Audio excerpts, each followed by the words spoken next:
Hi, welcome to Tavish kitchens. நீங்கள் இன்னைக்கு பார்க்க போகிறது ஒரு சூப்பரான டேஸ்டியான ஒரு கேக் தான். இது வந்து நம்ம எக் இல்லாமல் நம்ம செய்ய போகிறோம். இது உண்மையிலேயே ரொம்ப சாஃப்டாக இருக்கும். எக்கு போட்டால் தான் நல்லா சாஃப்ட்டுன்னு கிடையாது. ஸோ எக் இல்லாமலே நம்ம சாஃப்டாக செய்யலாம். வாங்க வீடியோக்குள்ளே போகலாம். ஃபஸ்ட்டு ஒரு மாதிரி அகலமான பாத்திரம் எடுத்துக்கோங்க. இது வந்து நம்ம எந்த கப்பில் வந்து நம்ம கேக் செய்கிறோமோ அந்த கப்பில் வந்து நம்ம வந்து கொஞ்சமாக ஒரு அரை ஸ்பூன் நெய், அது நெய்னா விட்டுக்குங்க, இல்லை எண்ணெய்னா விட்டுங்க. நெய் விடுங்க. ஸோ நெய் வந்து கொஞ்சம் வந்து நல்லா டேஸ்ட் கொடுக்கறதுக்காக தான் நெய். நல்லா கொஞ்சம் நாலா பக்கமாக ஃபுல்லாக வந்து நம்ம ஃபுல்லாக ஸ்ப்ரெட் பண்ணி வச்சிடணும். நாலா பக்கம் தடவி வச்சுருங்க. நீங்கள் அகலமான பாத்திரம் இல்லைன்னா கூட இந்த டிஃபன் பாக்ஸ் அந்த மாதிரி கூட எடுத்துக்கோங்க. நல்லா வந்து மேலே வரைக்கும் சுற்றி நல்லா தடவிடணும். இது கொஞ்சமாக மைதா மாவு, இது வந்து கொஞ்சம் நல்லா பரவன மாதிரி போட்டு விடுங்க. கொஞ்சம் சுற்றி வந்து நம்ம அந்த மைதா மாவை நம்ம சுற்றி போட்டுட்டோம். இது ஒரு பக்கம் எடுத்து வச்சிடலாம். மிக்ஸி ஜார் எடுத்துக்கோங்க. நான் வந்து ஒரு கப்பு ரவை, வறுத்த ரவைனா வறுக்காத ரவைனா எந்த ரவை இருந்தாலும் எடுத்துக்கோங்க. ஆனால் ஒரு கப்பு நம்ம எடுத்துக்கணும். நான் எந்த மெஷர்மெண்ட்டில் சொல்கிறேன்னா அதே மெஷர்மெண்ட்டில் தான் எல்லா மெஷர்மெண்ட்லையும் எடுத்துக்கணும். இப்போ வந்து நம்ம ஒரு கப்பு ரவை எடுத்துக்கிட்டோம். அதே கப்பில் வந்து நான் 3/4 கப்பு சர்க்கரை எடுத்துக்கிறேன். இது கூட வந்து 3 ஏலக்காய். இது நல்லா வந்து நம்ம அரைச்சிட்டு வந்துடலாம். நல்லா பவுடராக நல்லா அரைக்கணும்.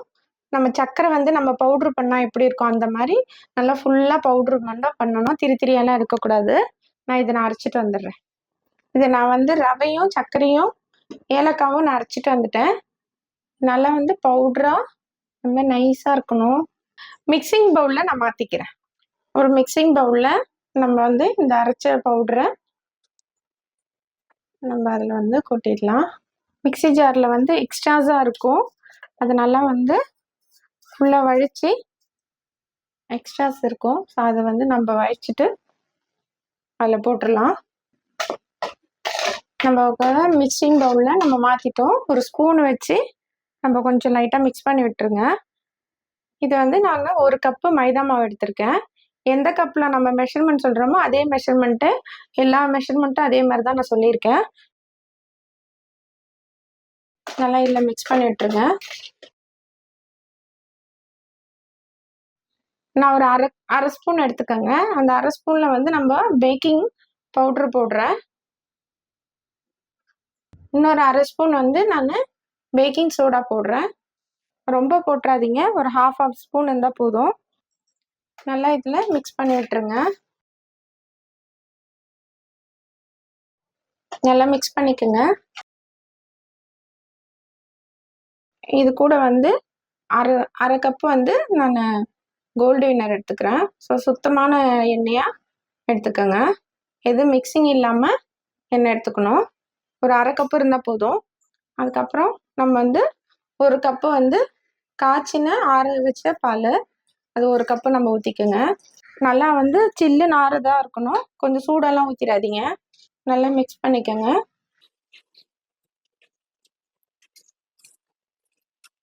நல்லா கட்டியே இல்லாமல் நல்லா மிக்ஸ் பண்ணிக்கணும். கட்டியே இல்லாமல் மிக்ஸ் பண்ணிக்கோங்க. இன்னும் கொஞ்சமாக வந்து நான் ஒரு 1/4 கப்பு பால் ஊற்றுறேன். கொஞ்சமாக ஒரு 1/4 கப்பு இருந்தால் போதும்.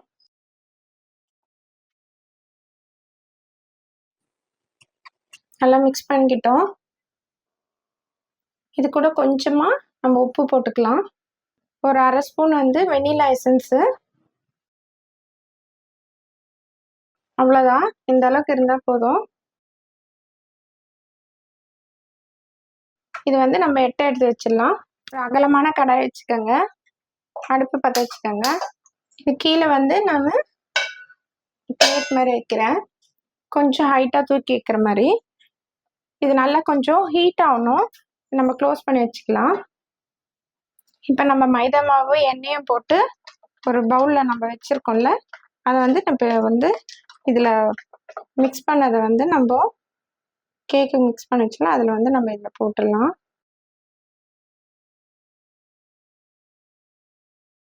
நம்ம ஊற்றும் போது ஒரு பாதி அளவுக்கு தான் நம்ம ஊற்றணும்.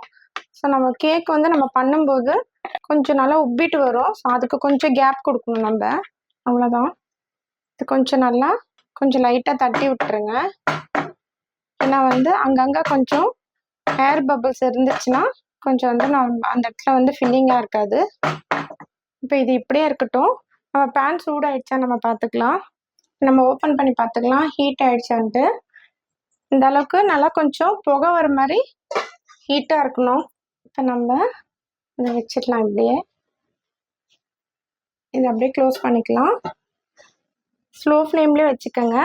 இது வந்து ஒரு 40 நிமிஷம் ஆகணும் இதோட டைமிங் வந்து. ஸோ அதனால் ஒரு 40 நிமிஷம் கழித்து நம்ம இதை பார்த்துக்கலாம். நம்ம ஓப்பன் பண்ணி பார்த்துக்கலாம்.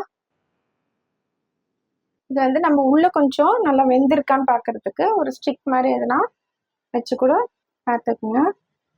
நம்ம கையில் வந்து ஒட்டவே இல்லை. ஸோ இது வந்து நல்லாவே வெந்திருக்கு. சரி, இப்போ அடுப்பு ஆஃப் பண்ணிடலாம். இது கொஞ்சம் நல்லா ஆற விடலாம். ஆற விட்டுட்டு நம்ம ஒரு வேறு பிளேட்டில் மாற்றிக்கலாம். நம்ம நல்லா கொஞ்சம் ஆறிடுச்சு.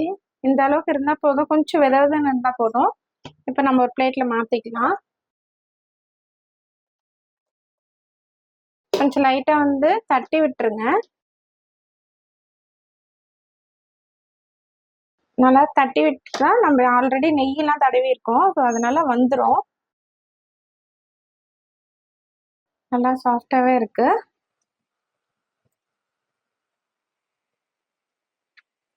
நம்ம வந்து கொஞ்சம் அகலமாக வந்து நான் பாத்திரம் எடுத்துருக்கனால எனக்கு இப்படி வந்துச்சு. நல்லா இன்னும் கொஞ்சம் குண்டுமாக இருக்கிற மாதிரி இருந்து டிஃபன் பாக்ஸ்லாம் பார்த்தீங்கன்னா நல்லா கொஞ்சம் குண்டாக இருக்கும். ஸோ அது வந்து பார்த்தீங்கன்னா நீங்கள் வந்து நல்லா ஊற்றுனீங்கன்னா உப்பிட்டு நல்லா ஃபுல்லாக இருக்கிற மாதிரி இருக்கும். ஸோ நான் வந்து என்கிட்ட இது இருக்கிறதுனால நான் இது வந்து இப்படி செஞ்சேன். கொஞ்சம் அட்ஜஸ்ட் பண்ணிக்கோங்க.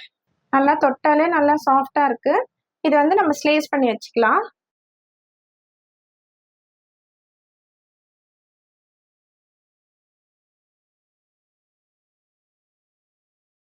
நல்லாவே சூப்பராக இருந்திருக்கு. நல்லா சாஃப்டாகவே இருக்குது, பஞ்சு மாதிரி. குழந்தைங்களும் விரும்பி சாப்பிடுவாங்க. ஸோ எக் இல்லாமல் நான் வந்து நம்ம கேக் செஞ்சுருக்கோம். நான் எக்கோட வந்து நான் வந்து நெக்ஸ்ட் வீடியோவில் எக்கோட நான் உங்களுக்கு செஞ்சு காமிக்கிறேன். இதை நம்ம ஸ்லேஸ் போட்டுக்கலாம். நல்லா கட் பண்ணி வச்சாச்சு.